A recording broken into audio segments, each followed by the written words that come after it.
আমরি দীনহা, দ্বীনের আমর, দ্বীনের শরীয়তের বিধানাবলী সম্পর্কিত হাদিস শিখেছেন এবং সেই বিষয় নিয়ে হাদিসগুলো শিখে বর্ণনা পেশ করেছেন। বাআতাহুল্লাহু ফাকিহান, ওই বান্দাকে আল্লাহ আযজা ওয়া জাল্লা পরকালে কবর থেকে ফকিহ হিসেবে, বড় আলেম হিসেবে উত্তরণ করবেন। সুবহানাল্লাহ। ওয়া কুনতু লাহু ইয়াউমাল কিয়ামা শাফিআন ওয়া শাহীদান, এবং আমি নবী কিয়ামতের ময়দানে ওই বান্দার জন্য, ওই আলেমের জন্য, ওই ফকির জন্য আমি সুপারিশকারী হব এবং সাক্ষী হব। জুড়ে বলি সুবহানাল্লাহ। সম্মানিত হাজিরিন, এই হাদিসের ব্যাখ্যায় মুহাদ্দিস ইকরাম উল্লেখ করেছেন 40টা হাদিস মুখস্থ করে মুসলমানদেরকে শোনানো বা 40টা হাদিস ছাপিয়ে দেওয়া, কিতাব আকারে লিখে দেওয়া, দ্বীনের বিধান সম্বলিত হাদিস, এবং এগুলো বন্টন করা, অনুবাদ করে ব্যাখ্যা সহকারে এগুলো মানুষদেরকে দিয়ে দেওয়া, প্রচার প্রসার করা এবং কিতাব আকারে মানুষদের সামনে উপস্থাপন করা।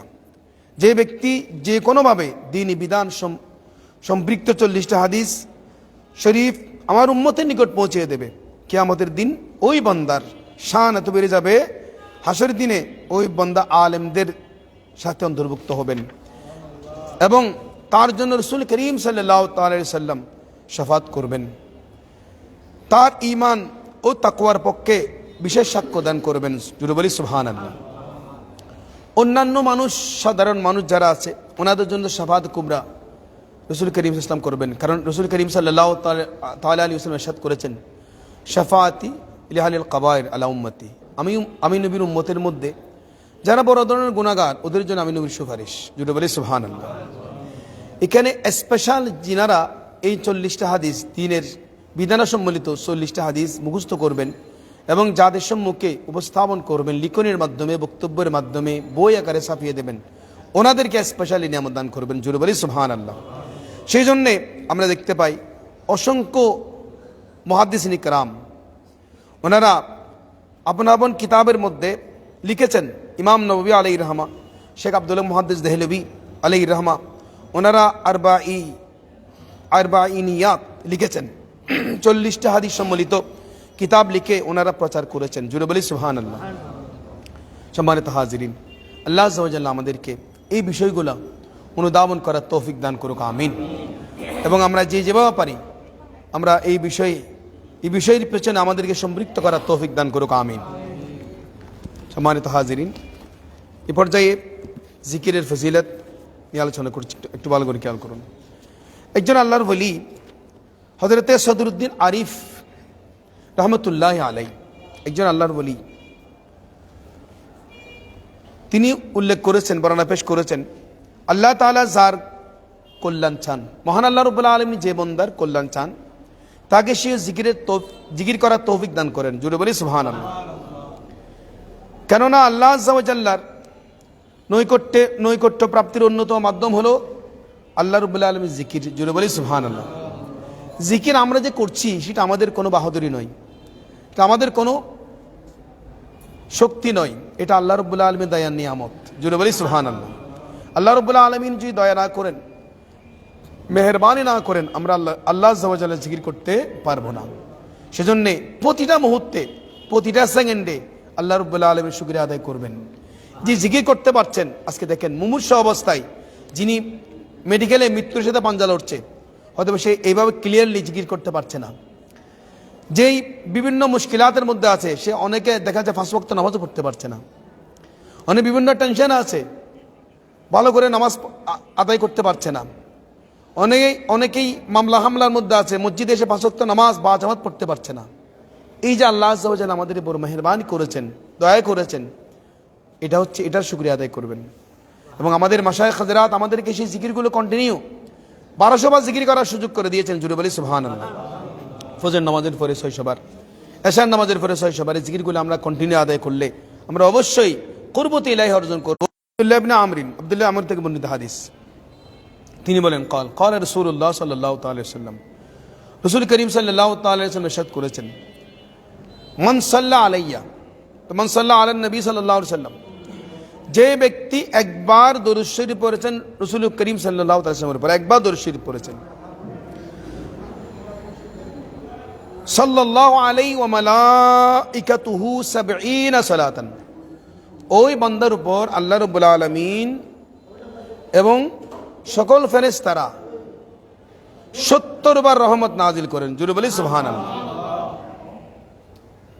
সম্মানিত হাজিরিন, একবার দরুদ শরীফ পড়লে 70 বার রহমত নাজিল হয়, 70 বার রহমত নাজিল হয়। তাহলে ওই বান্দার অবস্থান কেমন হবে যিনি দিনে 200 বার দরুদ শরীফ পড়ছেন? আল্লাহ আযজা ওয়া জাল্লা আমাদেরকে বেশি বেশি দরুদ শরীফ পড়ার তৌফিক দান করুক, আমিন।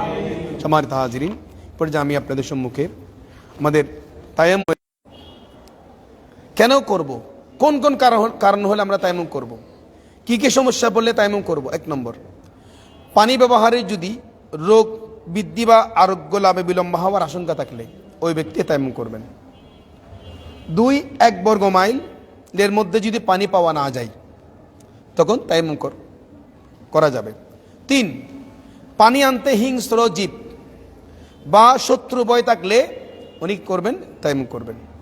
4, কূপে পানি আছে কিন্তু কূপ থেকে পানি ওঠার কোনো ব্যবস্থা নেই, তখনই তায়াম্মুম করবেন। 5, পানি খরিদ করার সামর্থ্য না থাকলে, পানি আছে কিন্তু পানি অ্যাভেলেবেল নয়, পানি কিনতে হবে, কেনার সামর্থ্য নাই, নাকি তায়াম্মুম করবেন।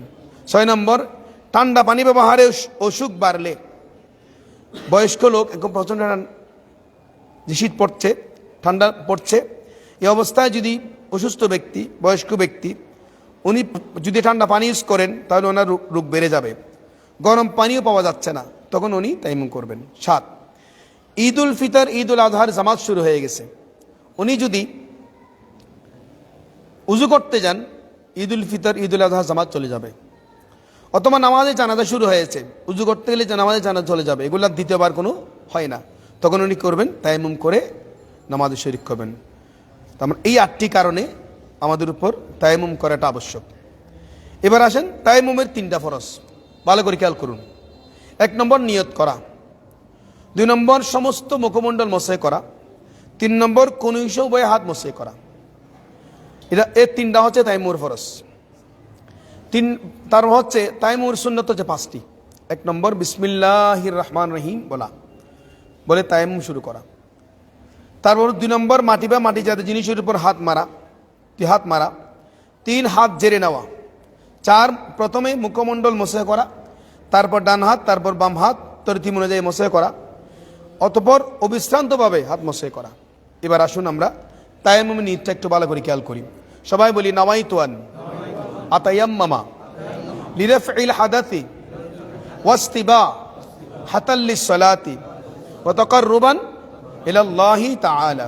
নাওয়াইতু আন আতায়াম্মামা লিরাফইল হাদাথি ওয়াস্তিবাহাতাল লিসসালাতি ওয়া তাকাররুবান ইলাল্লাহি তাআলা। নাওয়াইতু আন আতায়াম্মামা লিরাফইল হাদাথি ওয়াস্তিবাহাতাল লিসসালাতি ওয়া তাকাররুবান ইলাল্লাহি তাআলা। এবার তায়াম্মুম কিভাবে করবেন? আপনি আপনার বাড়ির দেওয়াল আছে, ভিতরের দেওয়াল, শুকনা দেওয়াল যেখানের মধ্যে ধুলাবালি আছে এবং গাড়ির বনেটের মধ্যে বালি থাকে, এগুলোর মধ্যে করতে পারবেন, অথবা নতুন মাটির ফাতিল, সেখানে তায়াম্মুম করতে পারবেন। প্রথমে নিয়ত করবেন, নিয়ত করে বিসমিল্লাহির রহমানির রহিম বলে আঙ্গুলগুলো খোলা রেখে এমন করে একবার মারবেন, মেরে হাত এমন করে একবার ঝাড়বেন, জেরে সমস্ত মুখ একবার মসহ করবেন। তাহলে 2টা ফরজ আমার আদায় হয়ে গেছে। কত নিয়ত, দ্বিতীয়ত মুখ মসহ করলাম। আরেকবার মারবেন, এমনকি আবার ঝাড়বেন। বাম হাতের আঙ্গুলটাকে 3 ভাগ করবেন, এই শেষে 3 আঙ্গুল একসাথে, বৃদ্ধাঙ্গুল এবং তর্জনী আঙ্গুল আলাদা করবেন। ডান হাতের নিচ দিয়ে এই 3 আঙ্গুলের ফ্যাট দিয়ে এবার মসহ করবেন। কোন নিয়ে আসবেন, কনুই সহ এদিকে এসে এই 2 আঙ্গুলের মাঝখান দিয়ে এখান থেকে এদিকে নিয়ে আসবেন। তারপর ডান হাতের সেম একই অবস্থা, 3 আঙ্গুলের ফেট দিয়ে বাম হাতে নিচ দিয়ে নিয়ে আসবেন, এদিকে ঘুরিয়ে এভাবে নিয়ে আসবেন। এবার আঙ্গুলগুলো মুছে করবেন, ফিলাল করবেন। এটা হচ্ছে তায়াম্মুম। এই সহজ মাসালাটা অনেক ভাইরা না জানার কারণে নামাজ ছেড়ে দেয়, সময় মতো নামাজ পড়ে না। সম্মানিত হাজিরিন, তো তায়াম্মুম আবার ভেঙে যায় কখন?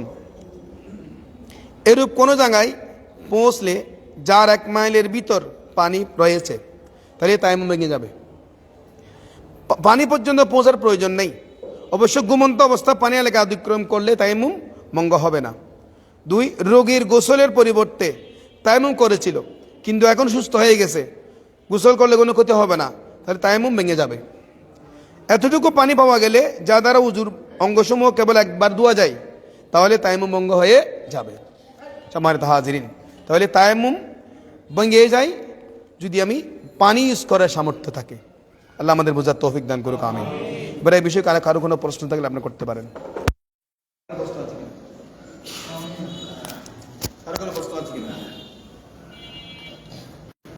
একজন ভাই দাঁড়িয়ে আছেন। আসসালাম, আপনি জি নাম ঠিকানা বলে প্রশ্ন করবেন। মোহাম্মদ আবুল খায়ের, আবুল খাই সাহেব, নাজিরপাড়া। নাজিরপাড়া থেকে বলেন। যা গোসল করার আগে উজু করার পর তারপর উজু করতে হবে? না, আপনি যদি তখন যদি একবার উজু করে ফেলেছেন, তাহলে আপনাকে আর গোসল করার উজু করতে হবে না। সুন্নত মোতাবেক যদি আপনি গোসল করেন, তাহলে আপনাকে আর উজু করতে হবে না। নামাজ উজু করতে হবে না? না না, করতে হবে না। জি জি, আর কোনো প্রশ্ন আছে কিনা? আর কারো কোনো প্রশ্ন আছে? আজ এই পর্যন্ত।